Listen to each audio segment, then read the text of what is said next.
Zee 24 तासनं उघडकीस आणलेल्या पुणे जमीन गैरव्यवहार प्रकरणाचा अहवाल आज येणार आहे। दस्त नोंदणी पातळीवरील अनियमितता तपासण्यासाठी मुठे समिती गठीत करण्यात आली होती।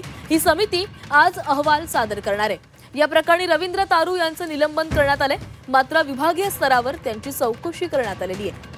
गैरव्यवहाराचा शोध घेण्यासाठी आणि तथ्य मांडण्यासाठी सहनोंदणी महानिरीक्षक राजेंद्र मुठे यांच्या अध्यक्षतेमध्ये चौकशी समिती स्थापन करण्यात आली होती।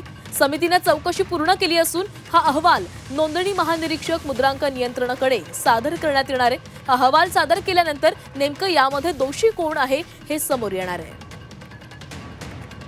काय अपेक्षा आहे तुम्हाला? काय वाटतं? अपेक्षा कसली? मला असं वाटतं या सगळ्या प्रश्नांची उत्तरं माननीय मुख्यमंत्र्यांनी दिली पाहिजेत, कारण माननीय मुख्यमंत्र्यांनी ती इन्क्वायरी ऑर्डर केली आहे। त्याच्यामुळे मला असं वाटतं जी काय प्रश्न उत्तरं आहेत ती सगळी म्हणजे मला असं वाटतं की माननीय मुख्यमंत्र्यांनाच माहिती असेल। आणि या संदर्भात आपण अधिक बोलणार आहोत। आमचे प्रतिनिधी निलेश खरमरे आपल्यासोबत जोडले गेलेत। निलेश, झी 24 तासनं पुण्यातील हा जमीन गैरव्यवहार प्रकरण समोर आणलेलं होतं। आता अनेक घडामोडी घडताना दिसतायत। अमेडिया कंपनी आणि शीतल तेजवानी यांना सरकारला एक अर्ज देखील केलेला, या संदर्भातली काय माहिती मिळाली आहे?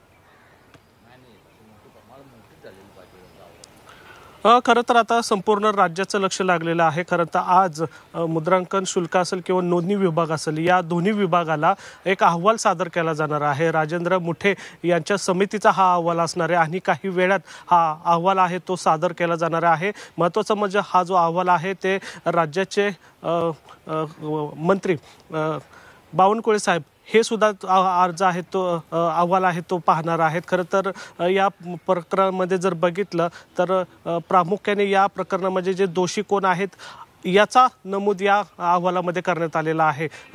प्राथमिक लेवलला जी माहिती घेतली आहे त्यानुसारून हा अहवाल तयार करण्यात आलेला आहे। जे पॉवर ॲक्टनी घेण्यात आली होती, जे वतनदार होते त्यांच्याकडनी कशा प्रकारे हा व्यवहार करण्यात आला होता आणि पुन्हा त्यानंतर शीतल तेजवानी यांनी हा व्यवहार मीडियासोबत कसा केला, या संपूर्ण बाबींचा हा अहवाल असणार आहे। आणि या अहवालामध्ये नक्की दोषी कोण आहे हे प्रामुख्याने त्यात नमूद करण्यात आलेलं आहे। त्यामुळे या अहवालाकडे संपूर्ण राज्यात लक्ष लागलेलं आहे। काही वेळातच हा अहवाल सादर केला जाईल। पण दुसरीकडे जर बघितलं तर जे शीतल तेजवानी आहेत त्यांना नोटीस दिली होती पुणे पोलिसांनी, तुम्ही हजर राहण्यासाठी, चौकशीसाठी हजर नोटीस दिली होती। मात्र त्या नोटीसीला त्यांनी उत्तर दिलेलं आहे। आणखीन त्यांनी 15 दिवसांची मुदतवाढ मागितलेली आहे। 10 दिवसांची त्यांना मुदतवाढ दिली होती, 10 दिवस त्यांना दिले होते। मात्र त्यांनी आता पुन्हा एकदा अर्ज करून पुणे पोलिसांना 15 दिवसांचे आणखीन वेळ मागितलेला आहे। मात्र या सगळ्या प्रकरणात जर बघितलं तर आज जो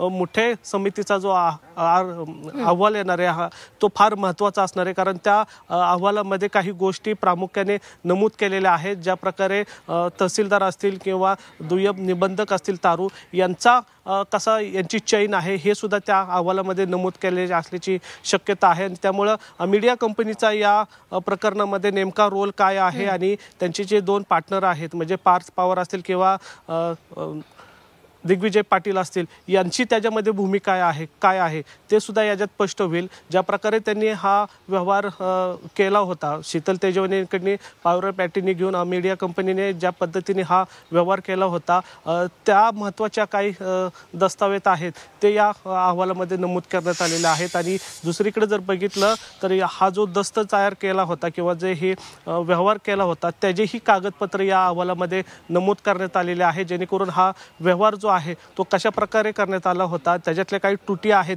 त्या सुद्धा या अहवालात नमूद करण्यात आलेल्या आहेत। त्यामुळे या अहवाल जो आहे तो फार महत्त्वाचा असणार आहे आणि या प्रकरणातला सगळ्यात पहिला जो अहवाल आहे तो आज सादर होतो। त्यामुळे संपूर्ण महाराष्ट्राचं लक्ष लागलेलं आहे। अर्थात झी 24 तासने हा मुद्दा उचलल्यानंतर संपूर्ण यंत्रणा आहे ती या गैरव्यवहाराच्या कामावर कारवाई करताना आपल्याला पाहायला मिळतात।